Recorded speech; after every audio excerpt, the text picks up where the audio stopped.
नवीन भल षड्यंत्रकारी बोलिकी बोधे 5-5 सरकार करें सी भाई लोक बड़ थिला 24 आपण टिकेट कहीं काटिले बोली आपण भाबुछंती पांडियान बाबू एमती टैक्ट्री कला जो मोर सत्यता आउ भाबुछंती बीजेडी रिवाइव करि परिबो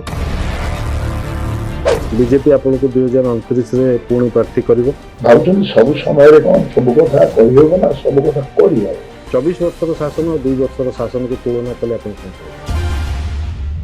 29 रे आपण इलेक्शन को लेबे निर्वाचन को एटा राजनीतिक कौशल माने कार्यक्रम रे किंतु आपण को बीजेपी रे देखिया को मिलने कहीं मोर प्रचार नाही। नमस्कार असली अदालत को स्वागत करुच्ची मु अजित दास।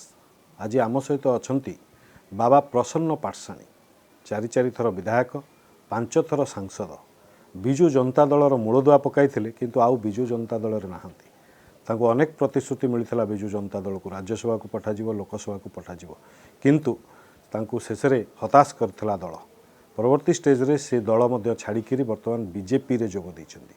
तेणु बाबा प्रसन्न पाठशाणीकर कौन रही बर्तमान राजनैतिक भविष्यत कौन से रखिंट लक्ष्य आगू को कौन करेंगे एवं बीजेडी को वर्तमान स्टेज रे से केमिति देखुंट ए संपर्क में आम कथा हवा बाबा प्रसन्न पाठशाणी को सर आपण को आलोचना को मुझे स्वागत करुच्ची।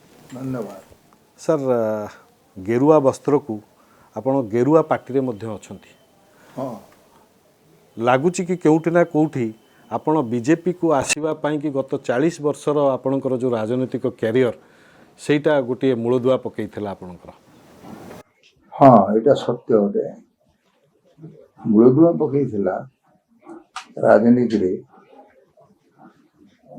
साम्यवादी पार्टी रो सेते बोल जो मानस नेता थिले कम्युनिस्ट पार्टी रो से मान थिले मोर परम हिताकांक्षी बंधु ता सहित मु संग्राम करथिले परवर्ती पर्याय रे जेते बड़ राजनीति कली सेति बड़ कथा प्रथम ठिया पड़े खोरधार मु तो साइरे ठिया पार जानकी बाबू मत साहय कर खोरधार परवर्ती पर्याय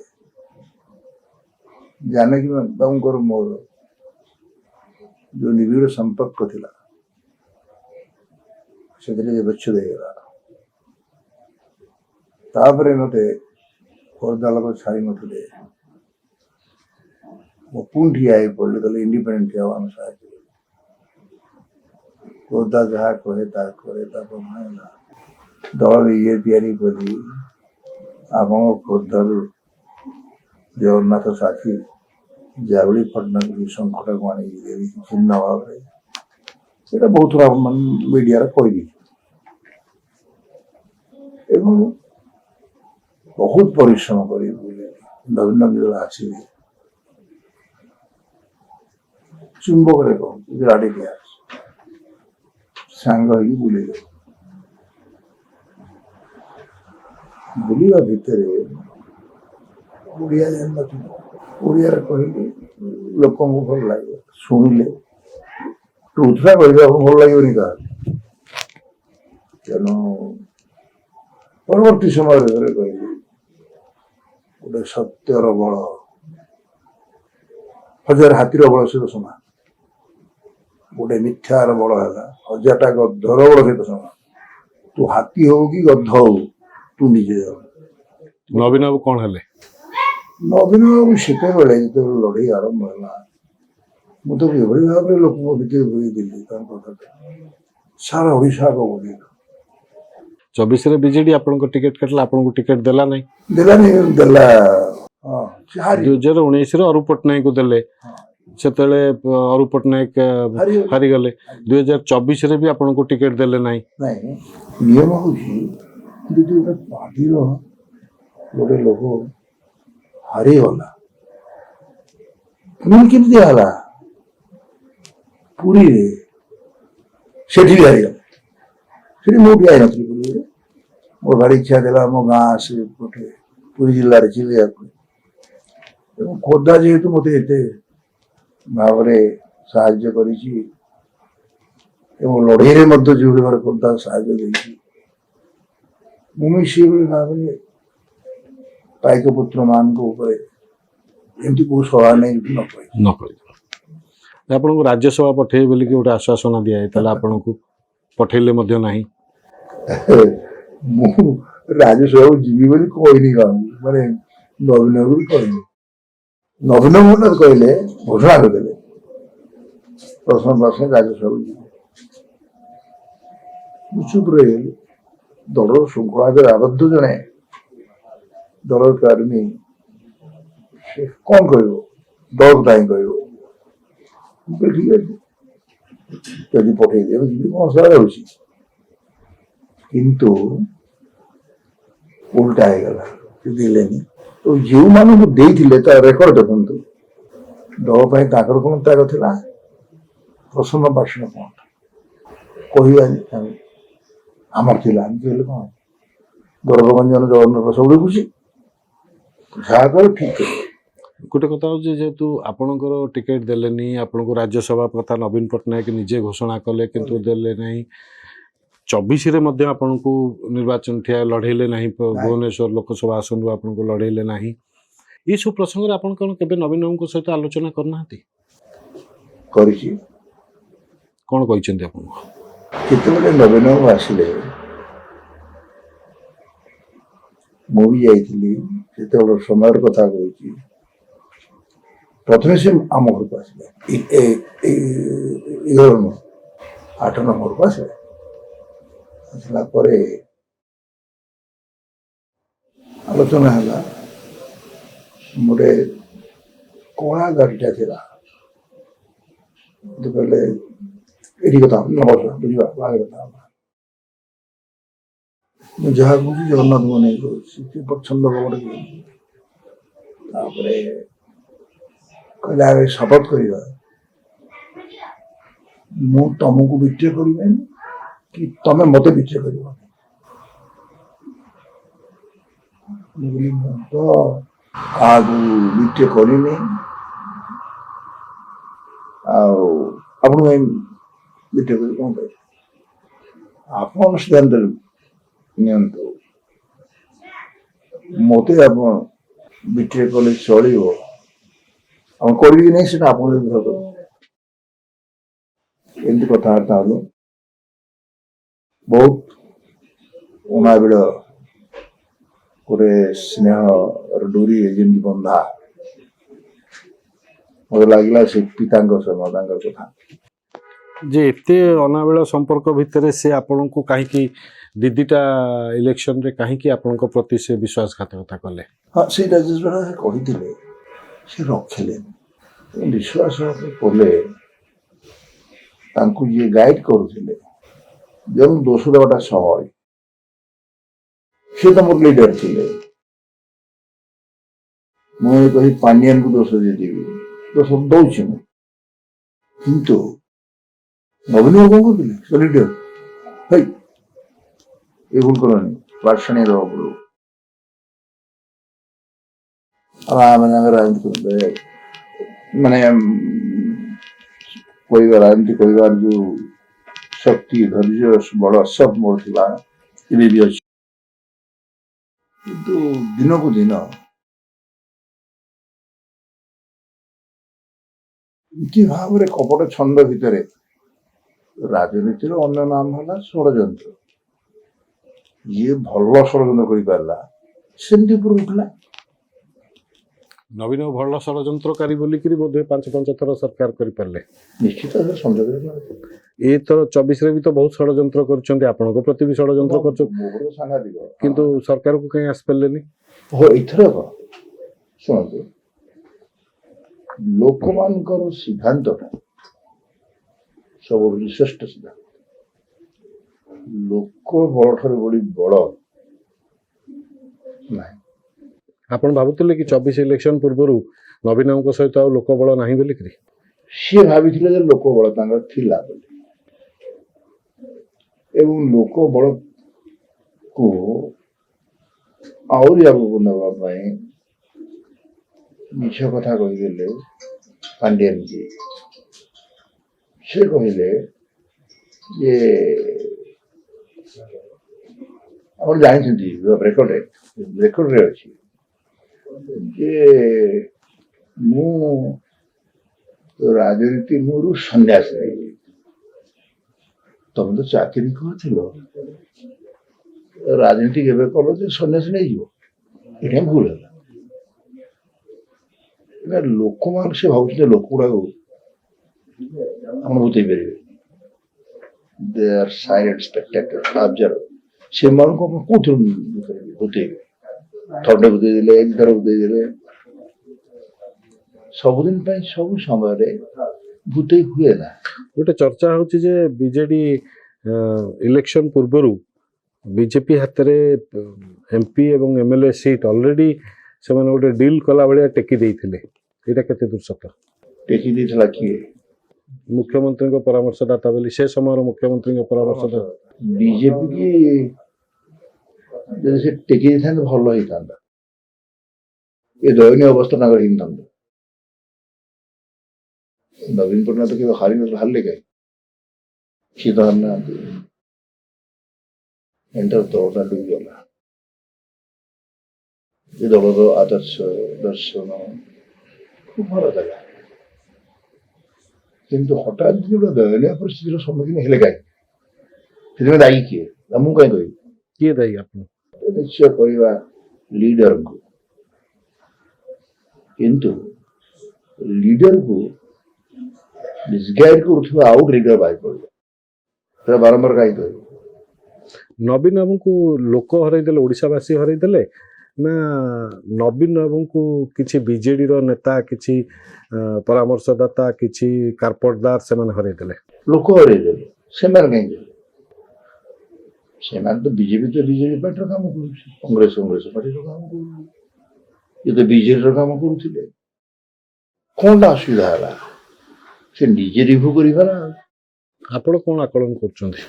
ମୋ ଆକଳନରୁ ଏଥିପାଇଁ ଇଏ ଦାୟୀ, ନବୀନ ବାବୁ ନିଜେ ଦାୟୀ। ନିଜେ ଦାୟୀ।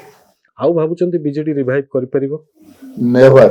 ଏଡ଼େ ବଡ଼ ବିରୋଧୀ ଦଳ 51 ଜଣ ଥିଲେ, ଅବଶ୍ୟ ରାଜେନ୍ଦ୍ର ଢୋଲକିଆଙ୍କ ପରେ ଏବେ 50କୁ ଖସି ଆସିଛନ୍ତି, କିନ୍ତୁ ଭାବୁଛନ୍ତି 50 ଜଣ ବିଧାୟକର ଗୋଟେ ବିରୋଧୀ ଦଳ, ଗୋଟେ ବଡ଼ ବିରୋଧୀ ଦଳ କାହିଁକି ରିଭାଇଭ୍ କରିପାରିବେନି ବୋଲି ଆପଣ ଭାବୁଛନ୍ତି? ମାନେ ମୁଁ ଦେଇଛି, ମୋର ଭୁଲ ହେଇପାରେ କଣ ନା? ମୁଁ ଯେହେତୁ ବୁଲୁଛି ଏବେ ବି ଅନେକ ଜାଣିନାହାନ୍ତି, ମୁଁ ଚୁପଚାପ ଅଛି। ସାରା ଓଡ଼ିଶା ବୁଲିବା ମୁଁ ଗୋଟିଏ ନେତା।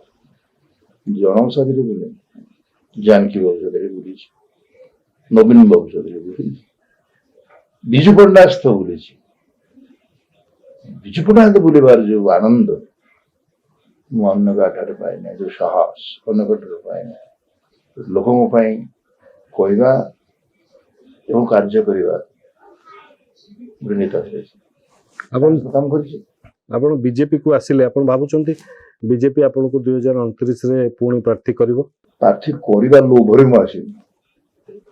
ମୁଁ ଆଇଡିଓଲୋଜି ବିଶ୍ୱାସ କରେ। ମୋର ଟିକେ ଭଲ ସମ୍ପର୍କ ଥିଲା ମୋଦିଜୀଙ୍କ ସାଥିରେ, ତାଠୁ ଆହୁରି ଭଲ ଥିଲା ବାଜପେୟୀଜୀଙ୍କ ସାଥିରେ। ବାଜପେୟୀଜୀ ମତେ ଭଲ ପାଉଥିଲେ କବି ଭାବରେ,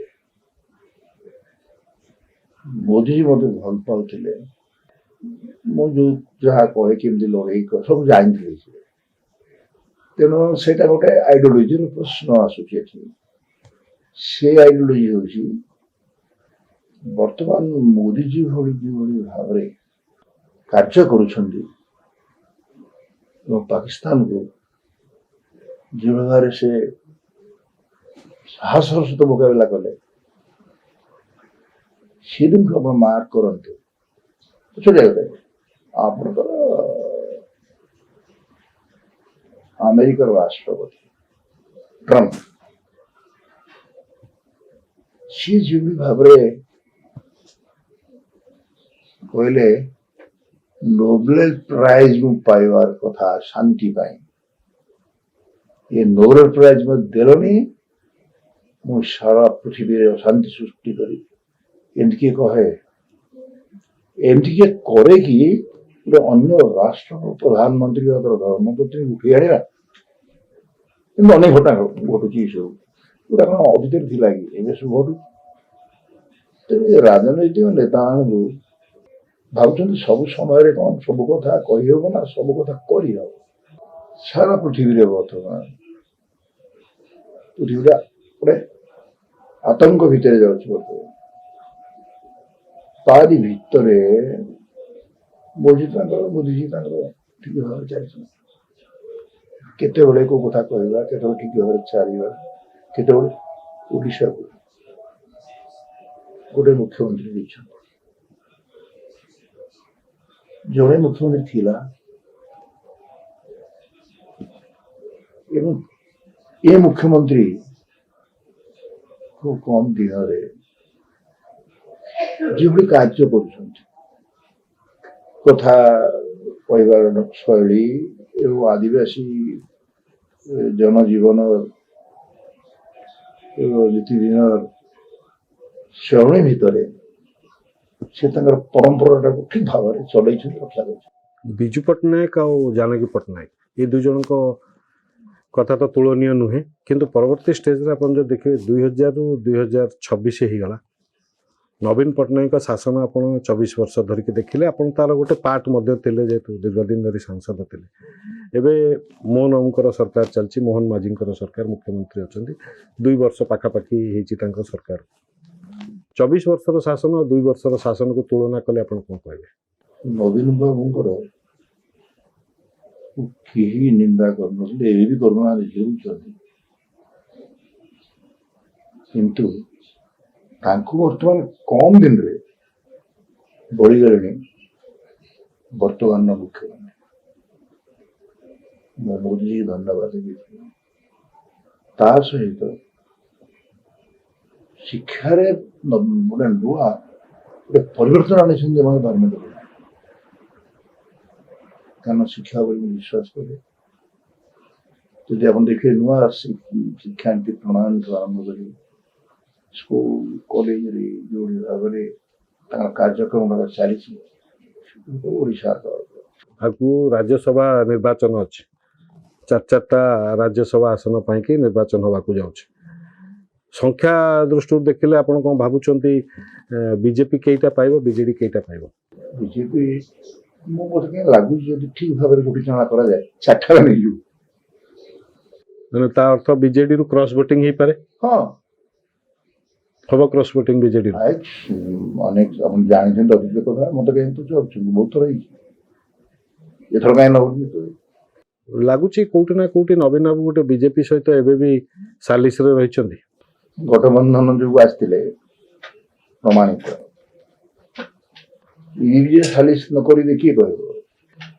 ମୁଁ କହିପାରିବି। କିନ୍ତୁ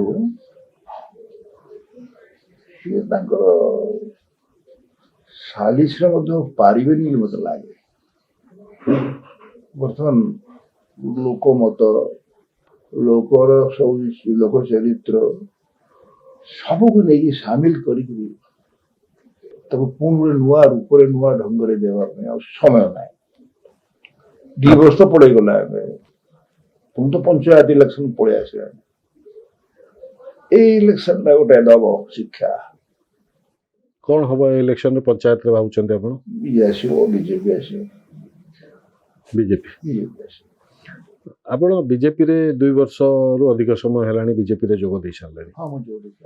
2 ବର୍ଷରୁ ଅଧିକ ସମୟ ଅନେକ କାର୍ଯ୍ୟକ୍ରମରେ କିନ୍ତୁ ଆପଣଙ୍କୁ ବିଜେପିରେ ଦେଖିବାକୁ ମିଳୁନି, କାହିଁକି?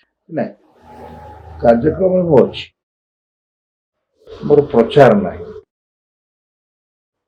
ଏବଂ ମୁଁ ତାଙ୍କୁ ଅପେକ୍ଷା କରେ କି ମୋତେ ଗୋଟେ ଦବ, ନିର୍ଦ୍ଦେଶ ଦବ, ମୁଁ ଯିବି, ସେଥିରେ ମୁଁ ବିଶ୍ୱାସ କରେ।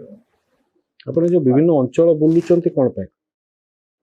ଆଜି ତ ନୂଆ ନୁହଁ, ମୋ ଜୀବନର ଯେତିକି ରେଜଲ୍ଟ ସବୁ ଦେଖିବେ ଆପଣ, ସବୁ ବୁଲି ବୁଲି ଲୋକଙ୍କ ପାଖକୁ ଯାଇକି ନୂଆ କଥା କିଛି ନଥିଲା। କିନ୍ତୁ ଆପଣ ଆଗରୁ ନିଜ ଲୋକସଭା କ୍ଷେତ୍ରଟାକୁ ଅଧିକ ଗୁରୁତ୍ୱ ଦେଉଥିଲେ, ଏବେ ରାଜ୍ୟ ଯାକ ବୁଲୁଛନ୍ତି, ବିଭିନ୍ନ ନିର୍ବାଚନ ମଣ୍ଡଳୀକୁ ଯାଉଛନ୍ତି। ଯାଉଛି, ମୁଁ ଗୁରୁତ୍ୱ ଦଉଛି। ଏବେ ଆପଣ କହୁଛନ୍ତି ଯେ ମୁଁ ରାଜ୍ୟ ସାରା ବୁଲୁଛି, ସେତେବେଳେ ବୁଲୁଥିଲି ଜାନି ପଟ୍ଟନାୟକ ବୁଲୁଛି ରାଜ୍ୟ ସାରା, ବିଜୁ ବାବୁଙ୍କ ସହିତ ବୁଲିଛି ରାଜ୍ୟ ସାରା, ନବୀନ ବାବୁଙ୍କ ସହିତ ବି ବୁଲିଛି ରାଜ୍ୟ ସାରା। କହୁନ ତାର ହିସାବ ନଉନାହାନ୍ତି ବୁଲିଛି କି ନାହିଁ। 29ରେ ଆପଣ ଇଲେକ୍ସନକୁ ଓହ୍ଲେଇବେ, ନିର୍ବାଚନକୁ? ହଁ, ଯଦି ଦବ ଟିକେଟ ଦବ, କାହିଁ ଓହ୍ଲେଇବାନି। ଯଦି ଟିକେଟ ନଦେଲା? ଟିକେଟ ନଦେଲେ ଓହ୍ଲେଇବେନି। ବିଜେପି ପାଇଁ ପ୍ରଚାର କରିବେ? ସେତେବେଳର ଅବସ୍ଥା ଚକ୍ରରେ କଣ ଘଟିବ ମୁଁ କେମିତି ବର୍ତ୍ତମାନ ଠାରୁ କହି, କିନ୍ତୁ ଗୋଟେ ନିର୍ଦ୍ଦିଷ୍ଟ ଦଳରେ କାମ କରି ସେତେବେଳ ଅବସ୍ଥା ଯାହା ଘଟିବ ମୁଁ ସେଇଥିପାଇଁ ଲୋକଙ୍କୁ ଯାଉଛି ତାର କାରଣଟା ଦେଖି ନେଉଛି। ମୁଁ ଗୋଟେ କାହିଁକି କହିଲି, ଇଏ ପପୁଲାର ଭିତରେ କେଉଁ କେଉଁ ମନ୍ତ୍ରୀ ମାନେ ଅଛନ୍ତି ତା ମୁଁ ଜାଣିଛି। କୋଉମାନେ ପପୁଲାର ଏଇ ଲୋକ? ଏଇ ଦଳରେ ଇଏ ଭଲ ଲୋକଟା, ପଶ୍ଚିମ ଓଡ଼ିଶାର ସୁରେଶ ପୂଜାରୀ। ଭେରି ନଲେଜେବଲ।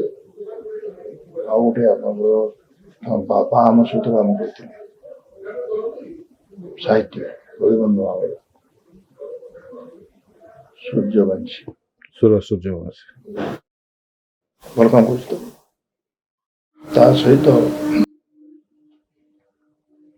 ଇଏ ବି ଗଣ୍ଡ, ନିତ୍ୟାନନ୍ଦ ଗଣ୍ଡ। ହଁ ଯୋଉ ପୁରୁଣା ଗଭର୍ଣ୍ଣମେଣ୍ଟ ଆଉ ବର୍ତ୍ତମାନର ଗଭର୍ଣ୍ଣମେଣ୍ଟ ଭିତରେ କ'ଣ ବେସିକ୍ ଡିଫରେନ୍ସ ଆପଣ ଦେଖୁଛନ୍ତି? ମାନେ ସେ ପୁରୁଣା ଗଭର୍ଣ୍ଣମେଣ୍ଟରେ ମୁଁ କାମ କରିଥିଲି, ଏଇ ଗଭର୍ଣ୍ଣମେଣ୍ଟଟା ବି ମତେ କିଛି ଖରାପ ଲାଗୁନି। ମୁଁ ଏବେ ବି କାମ କରୁଛି।